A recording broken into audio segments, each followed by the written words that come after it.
విద్యుత్ అమరవీరుల పోరాట స్ఫూర్తితో ప్రజలను మరొక విద్యుత్ పోరాటానికి సిద్ధం చేయాలని సిపిఐ రాష్ట్ర సహాయ కార్యదర్శి ముప్పాళ్ల నాగేశ్వరరావు పిలుపునిచ్చారు. నరసరావుపేట పట్టణం గాంధీ పార్క్ వద్ద ధర్నా చౌక్లో గురువారం బషీర్బాగ్ విద్యుత్ అమరవీరులకు నివాళి సంస్మరణ సభ జరిగింది.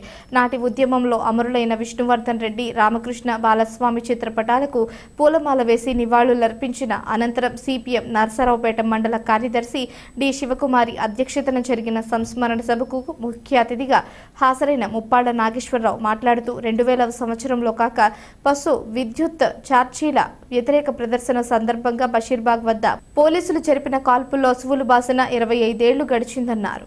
నాడు ముఖ్యమంత్రి నారా చంద్రబాబు నాయుడు విద్యుత్ రంగంలో సంస్కరణలు తీసుకురావడానికి ప్రయత్నిస్తే విద్యుత్ రంగం ప్రభుత్వం రంగంలోనే కొనసాగాలని, ప్రైవేటీకరణకు వ్యతిరేకంగా 9 వామపక్ష పార్టీల ఆధ్వర్యంలో విద్యుత్ పోరాటం చేస్తామని గుర్తు చేశారని అన్నారు. విద్యుత్ సంస్కరణలు, ఛార్జీల పెరుగుదలపై జరిగిన ఉద్యమానికి 25 గడిచినప్పటికీ ఇంకా స్ఫూర్తి నింపుతుందన్నారు. ఉద్యమంలో కొరటాల సత్యనారాయణ, అనేక మంది వామపక్ష నాయకులతో పాటు తాను ప్రత్యక్షంగా పాల్గొని పోలీసులు లాఠీ దెబ్బలు తిన్నానని గుర్తు చేశారు. అనంతరం జరిగిన ఎన్నికలలో టీడీపీ ఓటమి పాలు కావడానికి ఉద్యమం దోహదం చేస్తుందన్నారు. సిపిఎం జిల్లా కార్యదర్శి వర్గ సభ్యులు ఎస్ ఆంజనేయులు నాయక్ మాట్లాడుతూ అమరవీరుల త్యాగం వృధా కాకూడదని, విద్యుత్ భారాలకు వ్యతిరేకంగా ఉద్యమించాలన్నారు.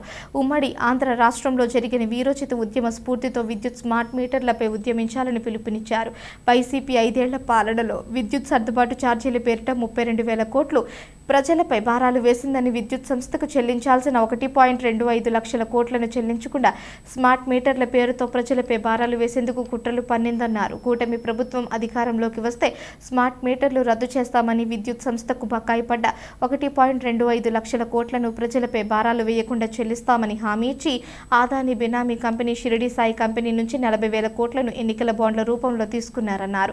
2022 నుంచి 24 కాలానికి 15,782 కోట్లను కూటమి ప్రభుత్వం సర్దుబాటు ఛార్జీల పేరిట భారాలు వేసిందని, 2024-25 కింద మరొక 12,000 కోట్ల అదనపు భారాలు వేసేందుకు కూటమి పూనుకుందన్నారు. కూటమి ప్రభుత్వంలో భాగస్వామ్యమైన బీజేపీ తీసుకువచ్చిన విద్యుత్ సంస్కరణలను టీడీపీ, జనసేనలు ప్రశ్నించడం లేదని, రాష్ట్ర ప్రయోజనాలను తాకట్టు పెట్టి ప్రజలపై భారాలు మోపుతున్నారన్నారు. ఇప్పటి వరకు ఉత్పత్తికి పరిమితమైన కార్పొరేట్ సంస్థలు ఇప్పుడు పంపిణీలోకి రాబోతున్నాయన్నారు. జెన్కో, డిస్కమ్, టాన్స్కో సంస్థలు ఏ రాష్ట్రంలో ఉత్పత్తి చేసిన విద్యుత్ను ఆయా రాష్ట్రాలలో ప్రభుత్వ సూచనల మేరకు రాయితీలు, ఉచితాలు ప్రకటించాల్సి ఉంటుందన్నారు.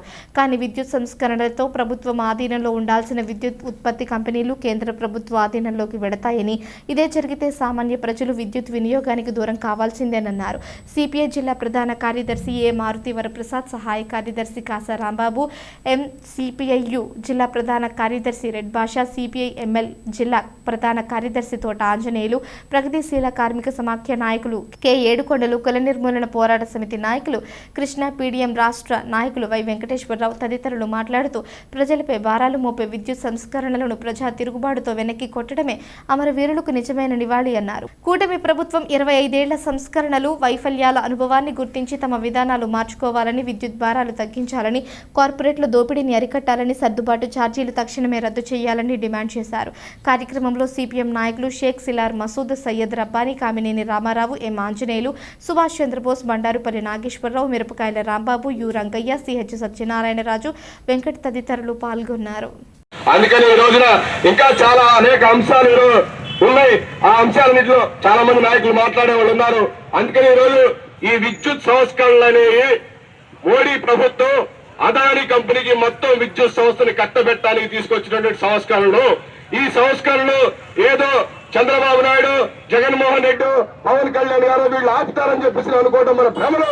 మొత్తం ఈ రాష్ట్రంలో ఉన్నటువంటి ప్రజలు, అది అధికార పార్టీ గాని, ప్రతిపక్ష పార్టీ గాని, వామపక్ష పార్టీలు గాని, అనేక ప్రజా సంఘాలు మొత్తం ఏకమై కలిసి మూకుమ్మడిగా దీని మీద పోరాటం, అది మోడీ మీద పోరాటం చేస్తే తప్ప ఇది ఆగదని చెప్పేసి మీ అందరికీ ఒకసారి చిన్న ఉదాహరణ చెప్తాను.